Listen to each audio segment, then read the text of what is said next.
কতটা সময় লাগে একটা প্রাণ শেষ হয়ে যেতে? একটা ছুরি, একটা ভুল বোঝাবুঝি, আর মাত্র ১৫ সেকেন্ড।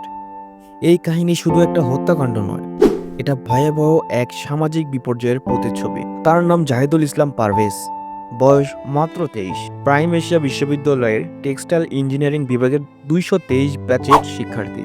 বাড়ি ময়মনসিংহের ভালুকা উপজেলার কাইচান গ্রামে। স্বপ্ন ছিল বড় কিছু হওয়ার, কিন্তু কে জানতো সেই স্বপ্ন ছিন্ন হবে এক সন্ধ্যায়। ১৯ এপ্রিল ২০২৫ শনিবার বিকেল ৪টার সময় পারভেজ তার দুই বন্ধুর সঙ্গে ক্যাম্পাসের সামনে সিঙ্গারা খাচ্ছিল। পাশেই দাঁড়িয়েছিলেন দুই নারী শিক্ষার্থী। তাদের মনে হলো পারভেজরা তাদের নিয়ে হাসছে। তারা জিজ্ঞেস করে, তোমরা আমাদের নিয়ে হাসছো? পারভেজরা সরলভাবে অস্বীকার করে, কিন্তু এটাই ছিল শুরু। দুই ছাত্রী গিয়ে ৩জন বহিরাগত যুবককে ডেকে আনে। তারা ছিল তাদের বয়ফ্রেন্ড। তারা এসে পারভেজদের সাথে কথা কাটাকাটি শুরু করে। বিশ্ববিদ্যালয়ের প্রশাসন পরিস্থিতি সামলে নেয়। সবকিছু থেমে গেল। মনে হলো প্রকৃত বিপদ তখনও বাকি ছিল। কিছুক্ষণ পর পারভেজ যখন বিশ্ববিদ্যালয়ের ফটক দিয়ে বের হচ্ছিল, সেই বহিরাগত যুবকেরা আরও কয়েকজনকে নিয়ে ওত পেতেছিল। এলোপাতারি ছুরিকাঘাতে পারভেজ মাটিতে লুটিয়ে পড়ে। স্থানীয়রা দৌড়ে আসে, নিয়ে যায় কুর্মিটোলা জেনারেল হাসপাতালে। কিন্তু পারভেজ তখন মৃত। বন্ধু, ভাই, ছাত্র, সব পরিচয়ের একজন মানুষ ছিলেন পারভেজ। সে কারো উপর হাসেনি, কটূক্তিও করেনি।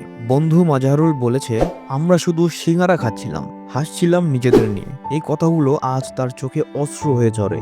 এই হত্যাকাণ্ডে কেঁপে ওঠে গোটা দেশ। সোশ্যাল মিডিয়ায় শুরু হয় তীব্র প্রতিবাদ। জনপ্রিয় অভিনেতা ওমর সানি বলেন, মেয়ে দেখে কেউ হাসলো, কেউ কাঁদলো, এতেই একটা প্রাণ চলে যাবে? হত্যাকারীদের ছবি দেখান, প্রকাশ্যে ফাঁসি দিন। বনানী থানার ভারপ্রাপ্ত কর্মকর্তা বলেন, ৮ জনকে আসামি করে হত্যা মামলা করা হয়েছে। গ্রেপ্তারের অভিযান চলছে।